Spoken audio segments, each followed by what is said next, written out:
What's going on, y'all? Welcome to another episode and a better episode and a greater episode of CheeseHead to the DeathBed TV. Make sure you like right now, make sure to subscribe right now, and make sure to comment throughout the video. I will be giving away a jersey, either a Lions jersey, a Bears jersey, a Vikings jersey, or a Packers jersey when I hit 100 subs. So let's make sure to subscribe and let's get into this Commanders ass beating.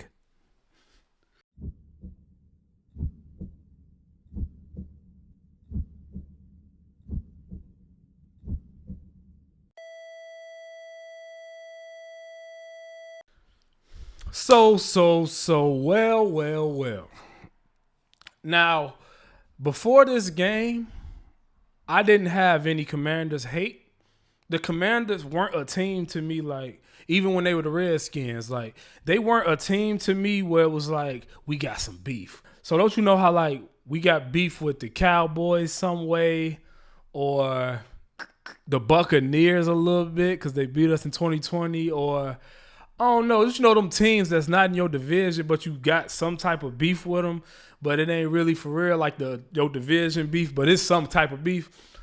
Now I have that for the Commanders, and simply because the Commanders fans they got a little ahead of themselves. Like, yeah, y'all got Jayden Daniels, y'all got Scary Terry, who's been an asset and a piece for y'all for some time, but slow down, pump your brakes. Like, Packers fans, we ain't new to this. We kind of used to winning. Like, I know the Commanders, they've been losing for a little minute now.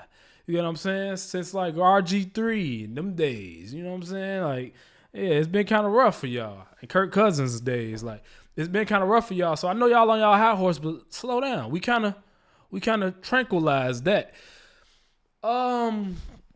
Did I expect that ass beating? Oh, no. And I don't consider anything a loss. I consider everything a lesson. They learned their lesson yesterday. Calm down. You're on your high horse. And the question that is probably going to be asked now is, do you have a solution for Jayden Daniels' success? Do you have the stopper to it? And even though we stopped him yesterday and we neutralized him, no, there's not an answer for Jayden Daniels' success. I mean, there's not an answer to slow down Jayden Daniels. Every team doesn't have Micah Parsons. So every team doesn't have a player that's close to Micah Parsons, but also has a good line like us. Like, say, for instance, Max Crosby. Who else on the line with him? You know what I'm saying? Like, who else on the line with him? Christian Wilkins he got kicked off their team, so he doesn't even have help anymore. Myles Garrett. You got Mason Graham on the line with him, I guess. Whoever else got TJ Watt got some dogs on the line with him. So if the Commanders do play the Steelers, they can neutralize him just like we did if they just follow the same game plan. Get after Jayden Daniels. Now, to get into the game, it was ugly. It was ugly for him. I did not expect for Jordan Love to go off the way he did. He looked like Aaron Rodgers. Like, he literally looked like Rodgers in his prime. And don't say I'm pushing it. No, real Packers fans know. Year 3, Aaron Rodgers starting was like that. He wasn't missing. He was taking downfield shots. He making the correct reads. He's trying them. He's trying to get false starts. Not false starts. Trying to get, like, offsides, but still letting the ball become in play. But they called it back. Not even called it back. They wouldn't even. They stopped. They paused it. They paused the game. Let the Commanders defense get right, and then they allowed us to resume, which was bull stuff, but whatever the case may be. Jordan Love was doing what he's supposed to do last night. He was hitting the tight end, Tucker Kraft. Oh, my goodness. Jordan Love, 292 yards, 19 for 31, 2 touchdowns. Could have been 3, but Sandstrell, even though he didn't have a good game, I told y'all, he wasn't going to have a good game. Lattimore didn't have a good game. I told y'all last video, you go watch it.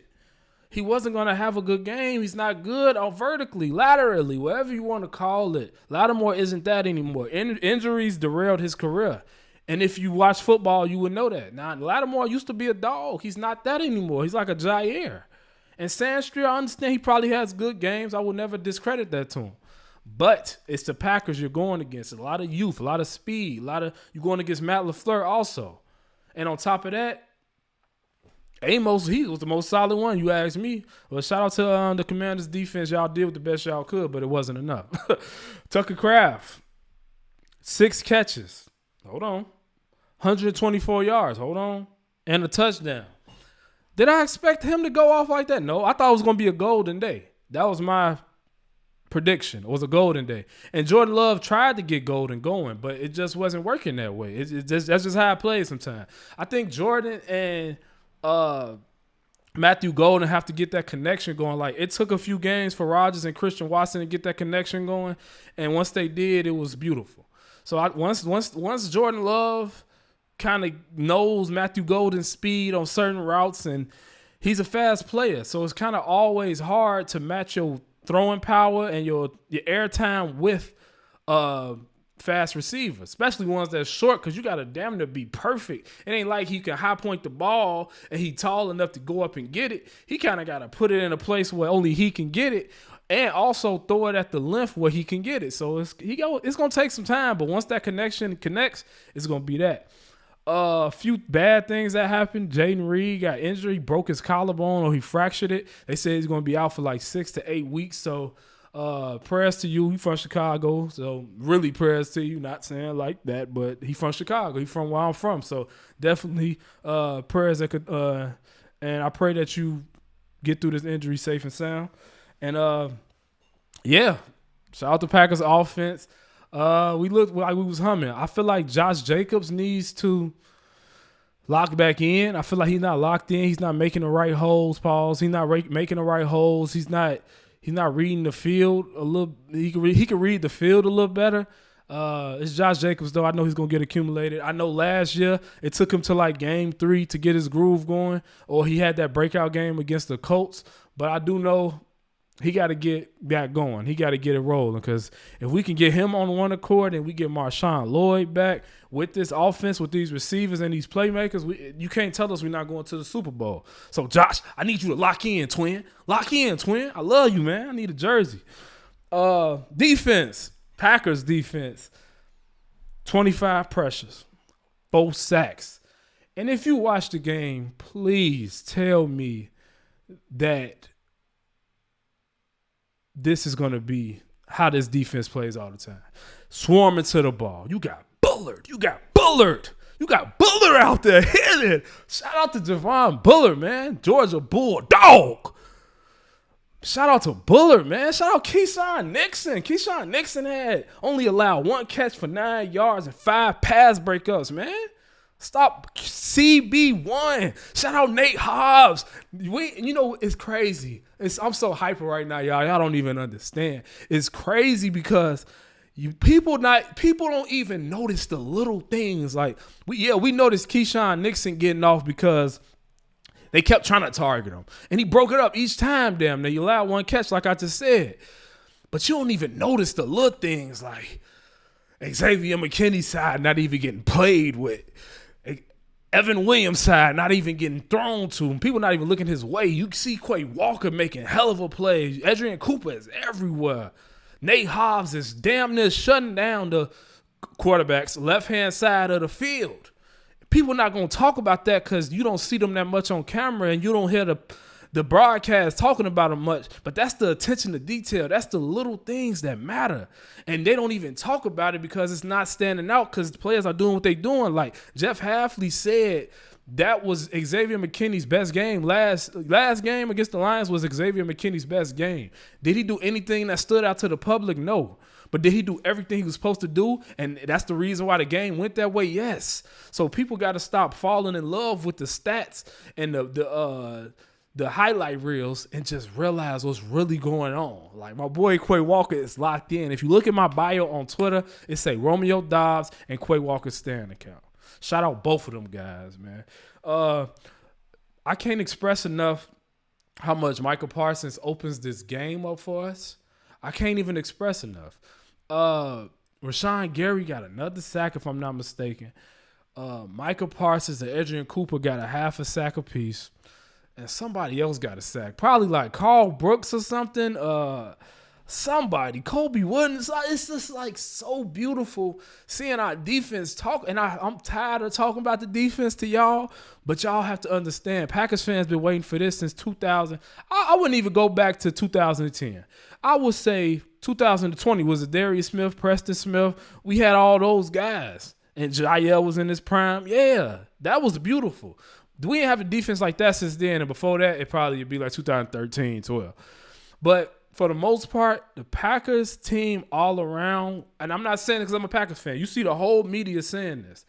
We look like the team to beat in the NFC. The NFC is going to run through us. And yes, I will be at every game. I don't care how much it costs. I don't. We're going to figure it out.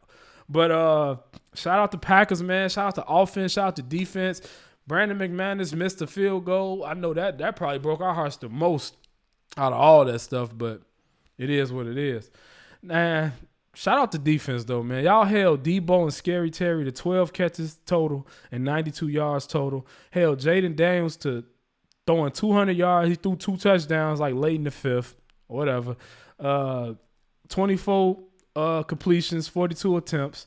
And I think he only ran for like 17 yards last night. So I told y'all we weren't going to allow running all over us.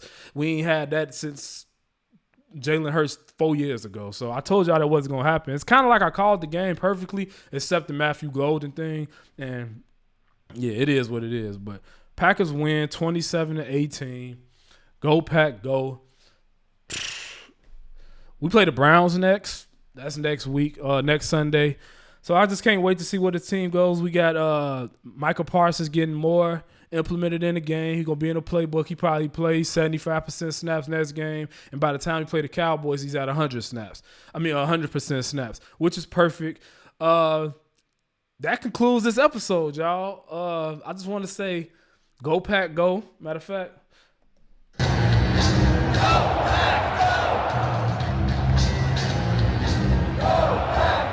that concludes this episode, man. I just want to say thank y'all. I love y'all guys. Amazing.